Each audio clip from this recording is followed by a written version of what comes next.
Si vous étiez branchés cette semaine, si vous étiez là, vous avez vu pendant une annonce qui a été faite, cette série que je vais commencer aujourd'hui, cette série que j'appelle Tous à bord. Vous avez vu sans doute la vidéo sur Facebook, sur YouTube, cette série que j'appelle Tous à bord. Et nous allons commencer cette série aujourd'hui.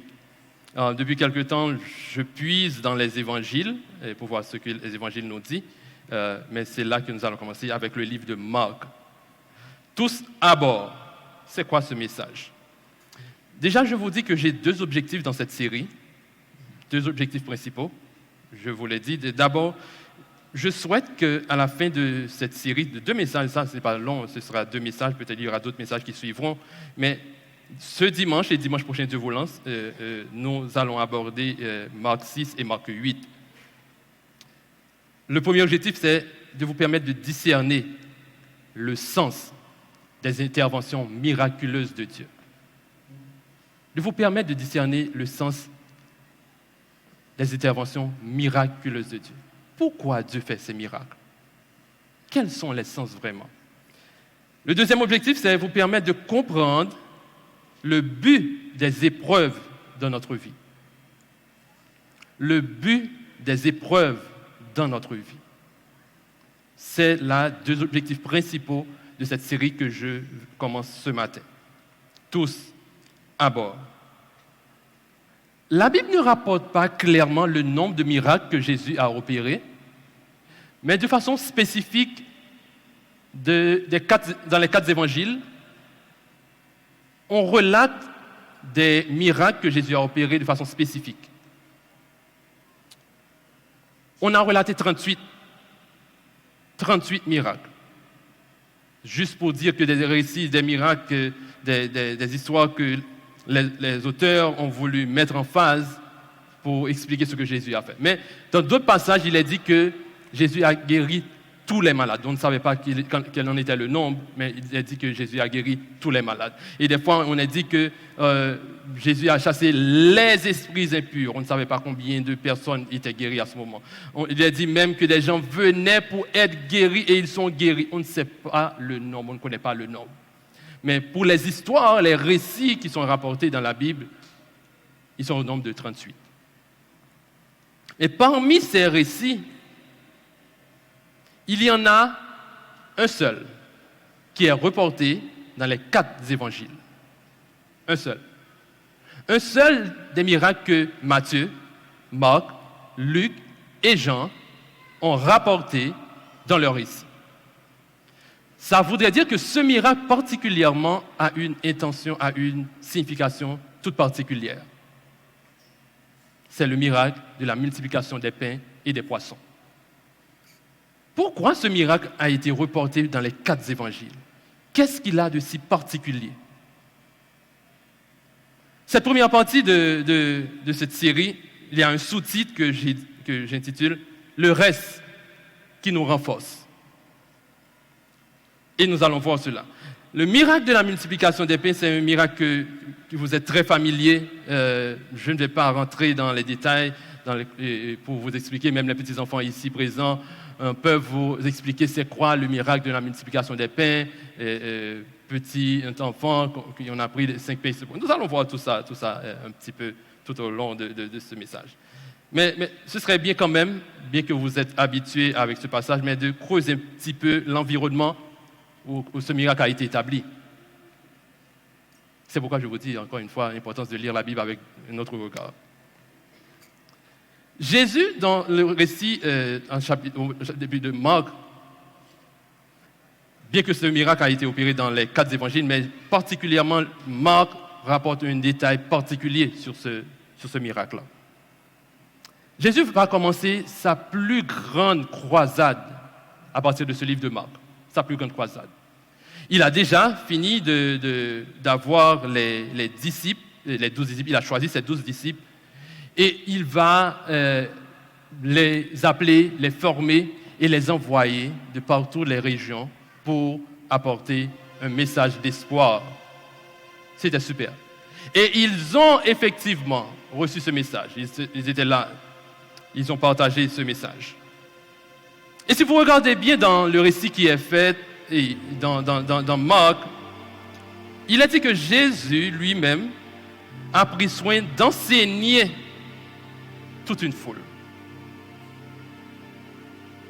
Le miracle va venir pendant que Jésus était avec ses disciples. Vous connaissez l'histoire aussi bien que moi. Il était là avec son équipe. Son équipe est revenue de la mission d'évangélisation, équipe d'évangélisation comme nous savons le faire, et il s'est assis avec son équipe. Et la Bible nous dit que son équipe lui raconte qu'est-ce qui s'était passé. Jésus leur a dit, c'était bien, mais entre nous, comme équipe, retirons-nous dans un lieu plus calme, parce qu'il nous faut causer quelque chose de spécial. Et là, le passage nous dit que Jésus prit ses disciples et ils sont allés dans un lieu désert. Retenez que le lieu est désert. Et là, il a dit qu'il y a toute une foule qui n'a pas été invitée, qui a suivi Jésus et les disciples. Ils n'ont pas été invités. Retenez qu'ils n'ont pas été invités, ni par Jésus, ni par les disciples. Nous allons savoir pourquoi. La foule les a suivis. Et une fois dans ce lieu, d'un simple regard, peut-être en rien de temps, l'espace était rempli de gens. Toute une foule, hommes, femmes, enfants, tous étaient là. Et là, la Bible nous dit que Jésus fut ému de compassion. Fut ému de compassion. C'est là qu'il a vu que maintenant, je vais enseigner la plus grande foule depuis le début de mon ministère. Bien avant, Jésus a pu faire des miracles avec une personne, deux personnes, un petit groupe qui savait ce que Jésus représentait comme prophète, comme homme faiseur de miracles.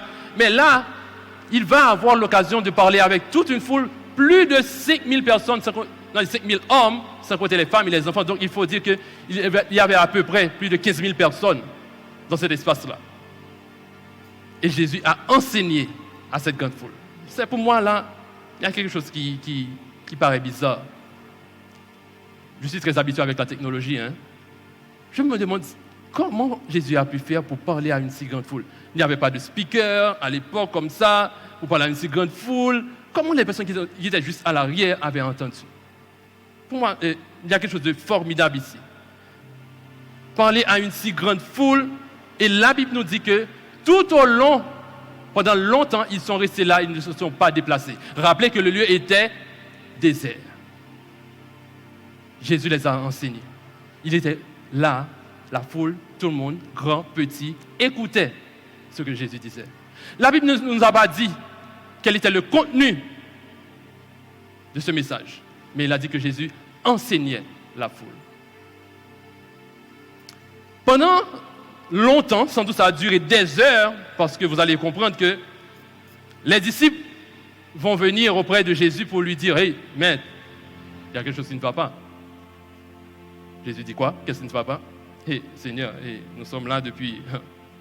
Vous avez vu le soleil, c'est depuis le matin. Cette foule-là a besoin de prendre une pause, d'aller... Vous savez, le lieu est désert, ils reviennent de loin.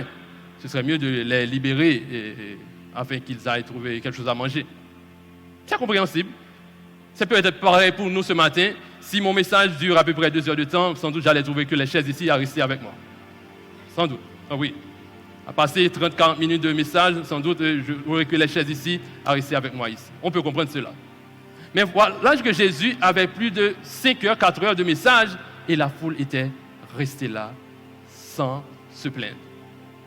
Jésus dit oui, c'est bien. Et pourquoi ne pas... Jésus dit aux disciples, mais donnez-leur à manger vous-même. Donnez-leur à manger vous-même. Les disciples ont répondu, Seigneur, comment pourrions-nous acheter du pain pour toute cette grande foule? Jésus n'avait pas mentionné de pain. Comment allons-nous acheter du pain? Nous pourrons acheter du pain pour 200 deniers. 200 deniers, c'est l'équivalent de 8 mois de salaire à cette époque. 200 deniers. Il fallait... économiser 8 mois de salaire pour acheter du pain pour cette grande foule. Nous n'avons pas cet argent-là avec nous. Jésus leur a dit, qu'est-ce que vous avez? Combien de pain vous avez? Alors j'imagine qu'eux-mêmes, puisqu'ils n'avaient pas de pain avec eux, ils sont allés sans doute dans la foule et allaient demander « Qui a du pain ici? Qui a du pain ?» J'imagine que les 12 étaient éparpillés dans la foule. Ils ont dit « Qui a du pain? Qui a du pain ?» Personne n'avait pas de pain parce que le lieu était désert. J'imagine qu'il y a ce petit garçon, comme il est dit dans le passage, un petit garçon qui est venu, et ce petit garçon-là est venu, et la Bible nous dit qu'il avait un petit panier qui avait 5 pains et 2 poissons. Sans doute un repas que sa mère, peut-être qui était dans la foule, lui a donné. Et les disciples ont ramené ce petit garçon à Jésus. Et là, Jésus a pris le panier. La Bible nous dit qu'il l'a élevé. Il a rendu grâce, il l'a rompu. Il a donné à ses disciples. La Bible nous dit que tous ont mangé et ils se sont rassasiés. Tout le monde a mangé. Tout le monde. Et il en restait encore. À remarquer que, on parle de Jésus. Pourquoi nourrir cette grande foule et qu'il reste encore du pain et des poissons? Parce qu'après, Jésus va demander aux disciples de ramasser les morceaux qui étaient restés. Pas les pains qui étaient restés, les morceaux qui étaient restés. Ah là, moi j'ai un petit problème là. On parle de Jésus. Jésus n'aime pas le gaspillage. S'il voulait avoir du pain pour tout le monde sans qu'il en reste, il pouvait le faire. Tout grand chef de cuisine, et s'il en a parmi vous là, savent que quand vous préparez un événement pour des personnes, vous savez combien de personnes qu'il y a là à manger, vous allez desservir. Là, ils vous disent que nous allons servir 100 personnes. Vous préparez un repas pour environ 120 personnes au cas où il y aurait beaucoup plus. Mais là, la Bible nous dit qu'il restait 12 paniers remplis de morceaux que Jésus a demandé aux disciples d'avoir. 12 paniers. J'imagine que la tâche n'était pas facile. Ces morceaux qui étaient sans doute à terre dans le panier, les disciples ont ramassé des morceaux de poisson, morceaux de pain, et ils ont rempli. La Bible nous dit que les paniers étaient remplis de pain, et les disciples sont partis avec. Mais pourquoi ramasser les morceaux? Était-ce pour manger après si toutefois ils en avaient besoin? La Bible nous dit que ils ont pris les paniers et quelque chose va arriver. Une fois ramassés les paniers, Jésus leur a demandé, vous avez les paniers avec vous? Ils ont dit oui. Jésus leur a dit, montez dans cette barque et partez. Je vous rejoindrai après. Je vais prier. Les disciples sont montés dans la barque. La Bible nous dit, soulignez le mot, Jésus les a obligés à monter dans la barque pour aller à l'autre bord. Et Jésus dit, moi-même je vais monter, prier.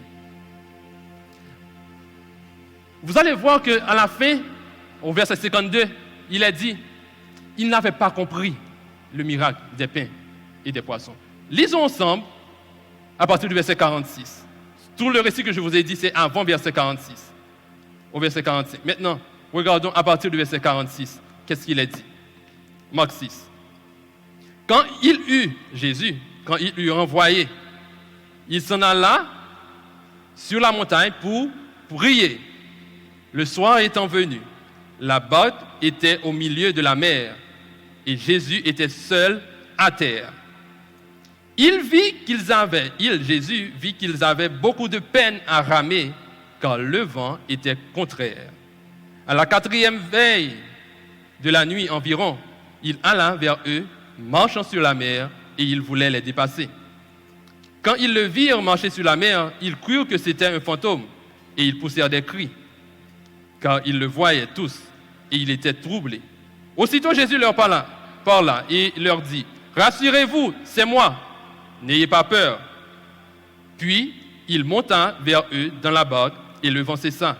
Ils furent en eux-mêmes tout stupéfaits et remplis d'étonnement. Verset 52, souligné. Car, lisez ensemble avec moi le verset 52 s'il vous plaît. Ensemble.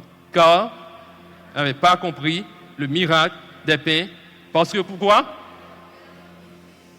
Parce que leur cœur était endurci. Si vous ne comprenez pas le contexte, ils étaient dans la barque, allaient sombrer, et Marc a rapporté qu'ils n'avaient pas compris le miracle des pains et des poissons. Si vous allez voir dans le verset 53, rien n'est dit après pour expliquer ce miracle. Mais quel est le sens de ce miracle finalement? Quel est le sens de ce miracle? Autre contexte. Voici que les disciples étaient dans la barque avec eux, avec les paniers, remplis de pain, de morceaux de pain, sans doute de morceaux de poisson. À mon avis, ce n'était pas très appétissant, bien même à regarder. Ils avaient ça avec eux. Et Jésus est allé sur la montagne pour prier. La Bible nous dit, le passage nous dit que pendant qu'il était là-haut, il voyait que les disciples avaient du mal à ramer. Ce n'est pas un hasard que Jésus les a envoyés dans la barque. En étant là-haut, il pouvait calmer le vent qui était fort, la tempête qui ravageait la mer là où les disciples étaient. Il pouvait le calmer. Vous savez, nous connaissons le Seigneur. Il pouvait seulement lever la main, mais dire un mot, et le vent se calma. Il ne l'a pas fait. C'est pour vous dire que Dieu permet des tempêtes dans notre vie, des épreuves dans notre vie. Il le permet et des fois, il ordonne des tempêtes dans notre vie. Et là, le passage nous dit qu'ils avaient du mal à ramer. Pourquoi? Parce que le vent était contraire là où ils avançaient. Ils avaient une destination, mais le vent était contraire. Tout comme pour vous qui, là ou bien autrefois, vous avez du mal à avancer parce que toutes les choses, tout ce qui se passe là maintenant sont contraires, dans le sens contraire à ce que vous attendez. L'économie va mal, la santé va mal, la politique va mal, tout va de contraire à ce que vous auriez besoin. Tout va mal, vous avez du mal à avancer dans cette société. Mais Dieu, là où il est, il regarde que vous avez du mal à avancer. Et le monde vous dit que je ne vois pas votre Seigneur dans la barque avec vous. Où est votre Seigneur? Où est votre Dieu? Pendant que vous avez du mal à ramer, qu'est-ce que vous faites? Vous luttez avec cette société, vous luttez là maintenant, vous avez du mal à avancer, mais qu'est-ce qui se passe? Où est ton Dieu? Jésus les regardait de haut. Il avait du mal à ramer. À noter que dans ce passage, tous les disciples étaient dans la barque. Ça veut dire différentes personnalités. Il y avait Jean, le disciple que Jésus aimait. Il y avait Judas qui allait trahir Jésus. Il y avait Matthieu, le collecteur d'impôts. Il y avait tous ceux, il y avait les frères Zébédée qui étaient avec eux. Et là, ils n'étaient pas tous marins, mais tous étaient à bord. Ils vivaient le même danger. Tous étaient là, vivaient le même danger. Il n'y avait pas question que Jean était marin, Jean était pêcheur, Pierre était pêcheur. Non, tous faisaient face au même danger. Il n'y avait pas de distinction. Tout comme aujourd'hui, nous sommes tous à bord, dans le même monde, dans le même pays. Il n'y a pas que je suis là où je suis mieux protégé. Il n'y a pas que ma zone est mieux protégée. Il n'y a pas que ma famille, la formation que j'ai, je suis mieux préparé. Non, nous sommes tous à bord dans le même bateau. Nous faisons face au même danger. Et là, la Bible nous dit que Jésus allait à leur rencontre. Il avait du mal à ramer car le vent était fort. La tempête faisait rage. Il avait du mal à ramer. Pendant longtemps, moi-même, j'ai lu cette histoire. J'ai toujours eu du mal à comprendre les détails entre les lignes. Il a dit, retournez au verset 46 pour moi, s'il vous plaît, si vous allez afficher cela. Verset 46. Si ce sera affiché au verset 46. Quand il lui envoyait la foule, il s'en alla sur la montagne pour prier. Regardez ce que dit le verset 47. Le soir étant venu, la barque était au milieu de la mer et Jésus était seul à terre. Verset 48. Il vit qu'il avait de peine à ramer car le vent était contraire. À la 4e veille de la nuit, il allait vers eux, marchant sur la mer. Jésus a pris beaucoup de temps pour descendre, pour aller trouver les disciples. Des fois, pendant que notre vie, il y a des tempêtes dans notre vie qui fait rage, nous nous demandons où est notre Dieu? Seigneur, pourquoi tu n'interviens pas là maintenant, Seigneur Dieu? Pourquoi tu n'interviens pas là maintenant? Et ce que j'ai comme problème, surtout avec nos églises, avec notre système, là maintenant, là où nous enseignons, les églises, la plupart de ces églises-là, ne nous enseignent pas que des tempêtes sont normales dans notre vie. Nous écoutons des églises, des pasteurs qui vous disent que quand le danger arrive, quand ça va être chargé pour vous lever, mais tout le bagage chasse, tout le bagage fini. Il n'est pas toujours vrai.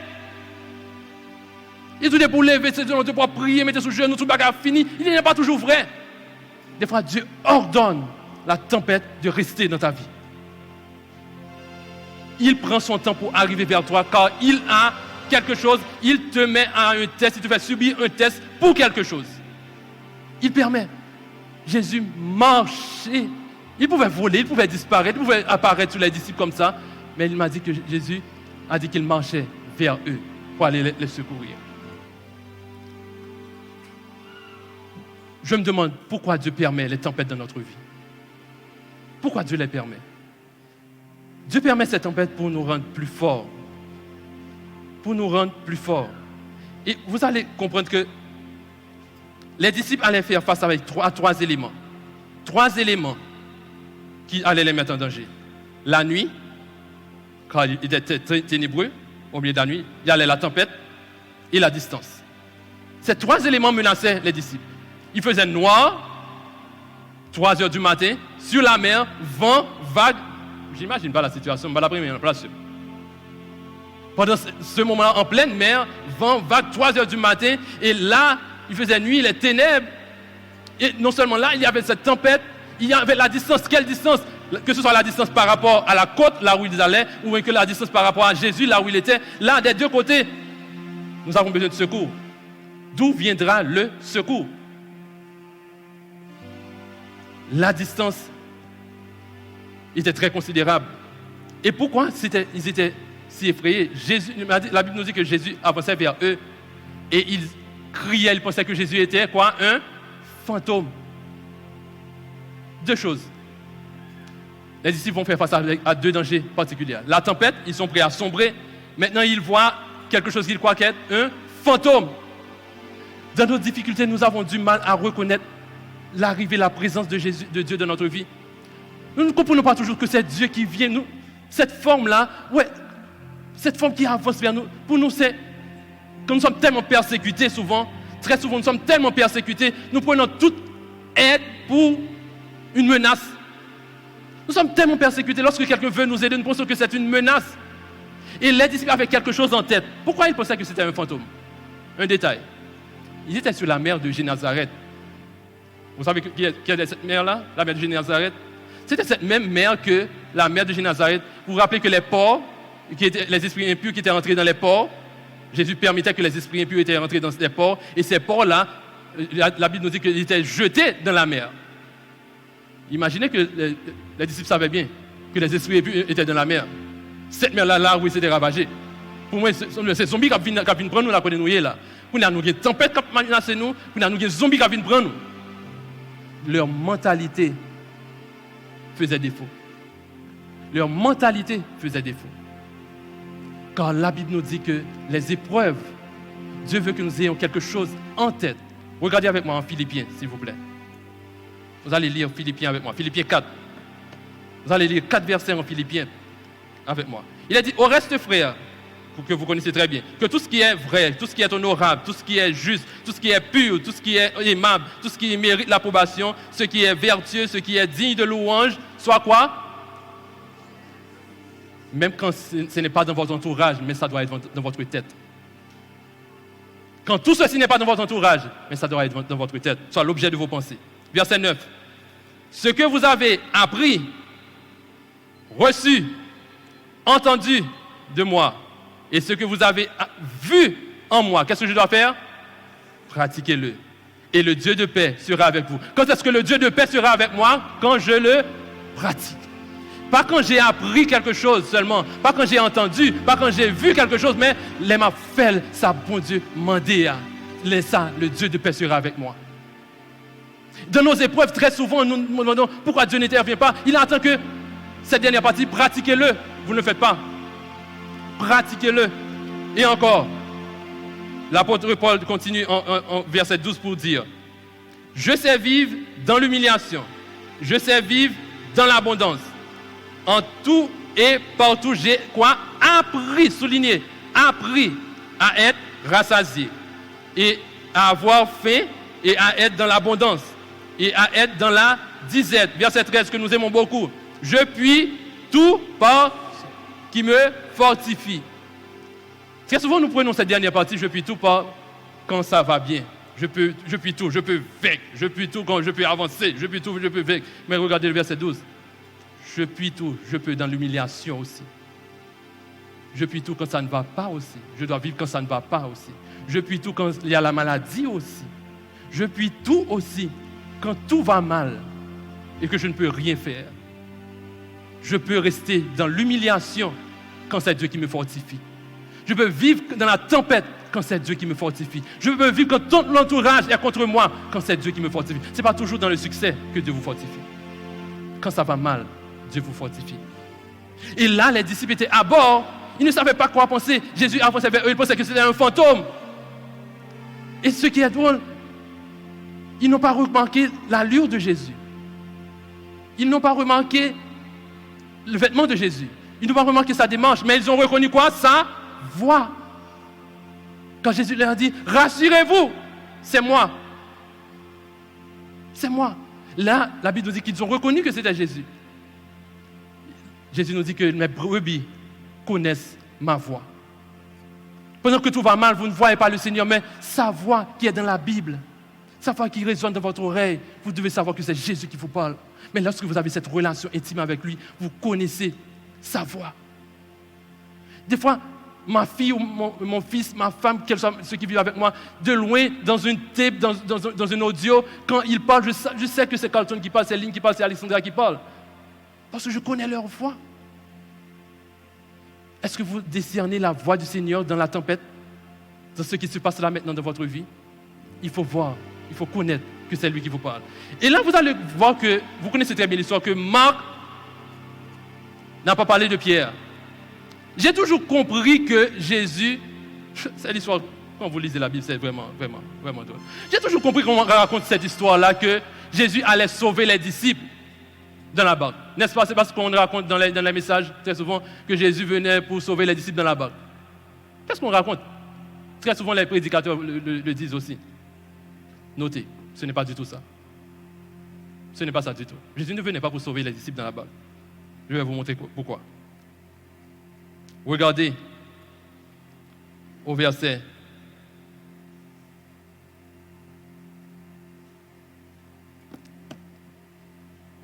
48, avec moi. Toujours le même passage. Affichez pour moi le verset 48. Il vit qu'il avait de peine à ramer, car le vent était contraire. À la 4e veille de la nuit environ, il alla vers eux, sur la mer. Il voulait quoi? 48, s'il vous plaît, verset 48, s'il vous plaît. Affichez pour moi, verset 48.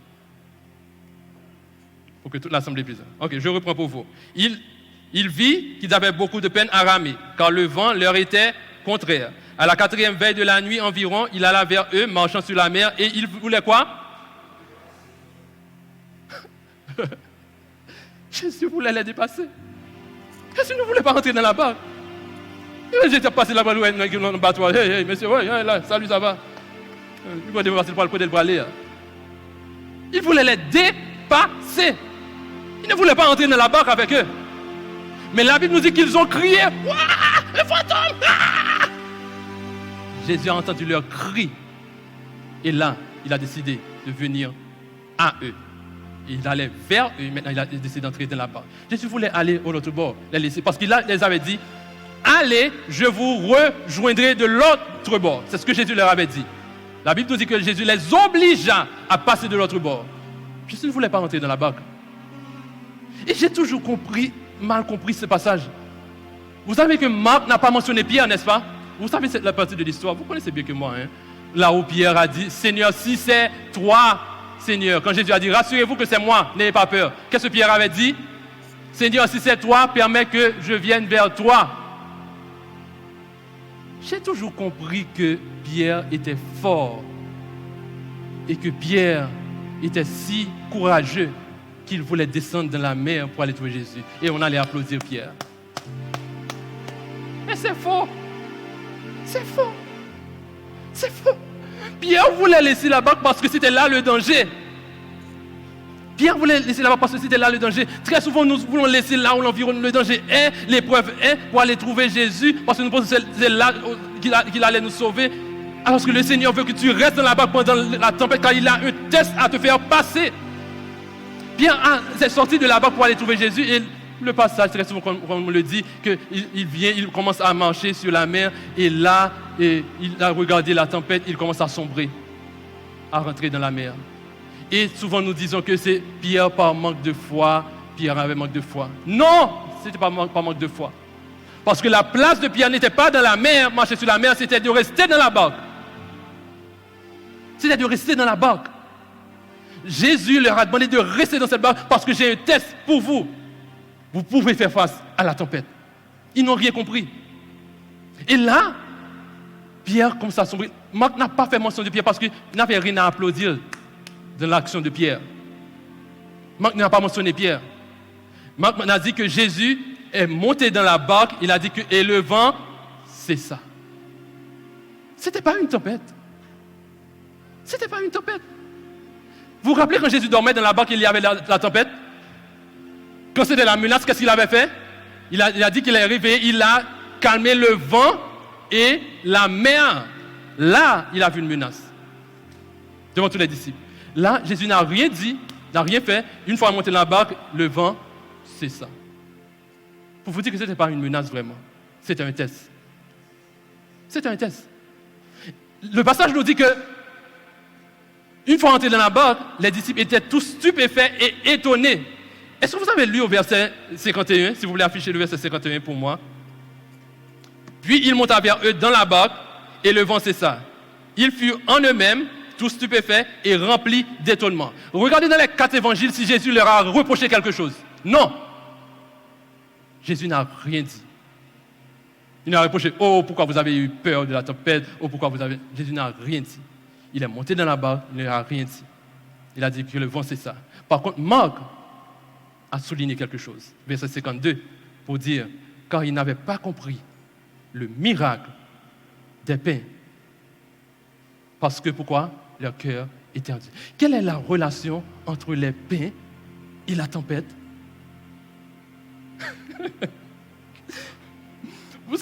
Quand vous étiez à l'école, est-ce que vous avez eu des tests lorsque le professeur vous dit je connais en anglais qu'on dit open book space, ok? Open book space, open book test. On veut dire que si vous avez le livre en main, vous passez un test. Cher maître, tu connais ça, hein?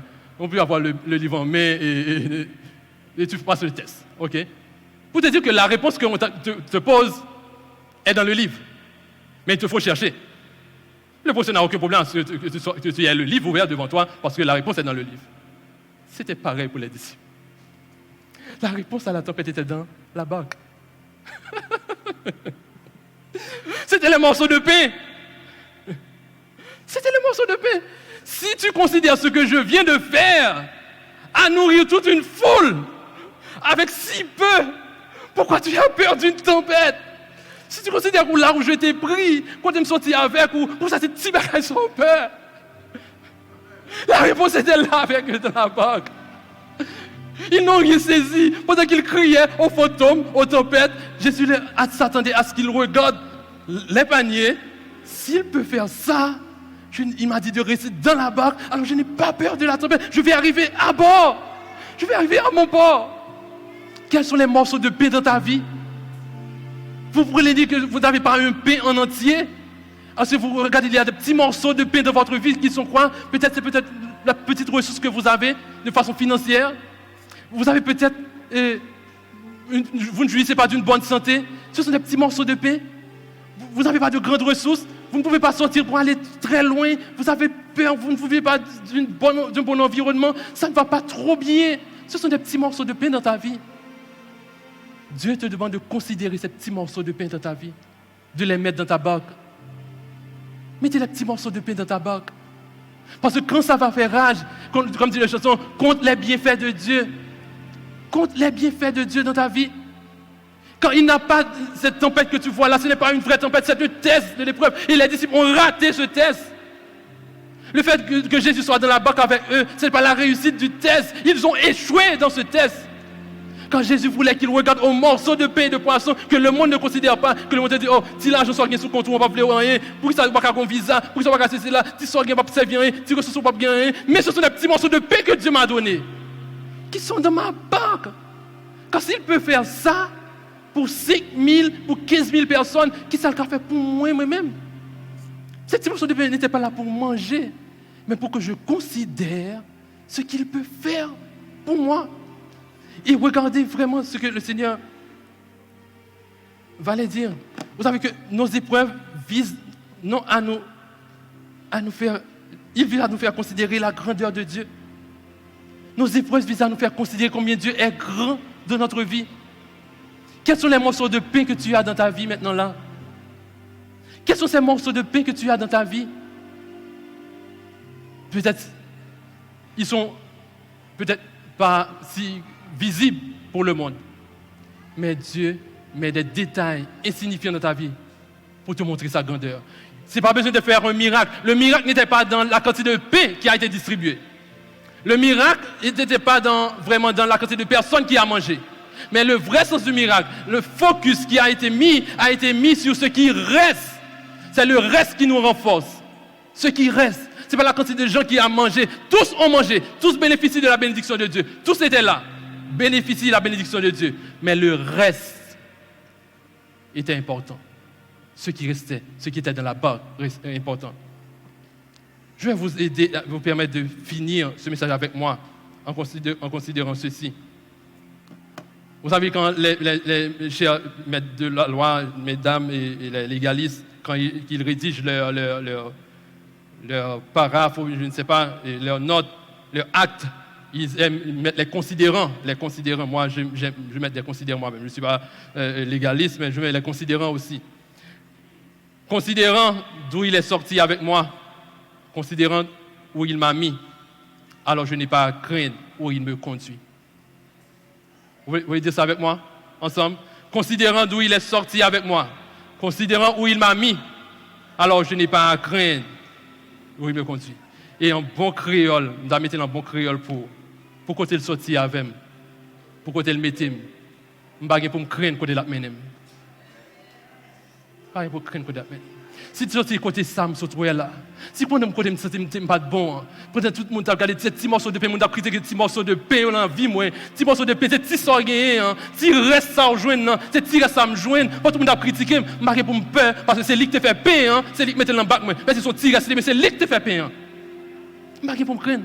Pourquoi tu es sorti avec de loin là, il mettait dans le bac là, c'est lui qui dit tu es obligé à rester dans la barque pendant la tempête. Je n'ai pas à craindre, j'irai à l'autre bord.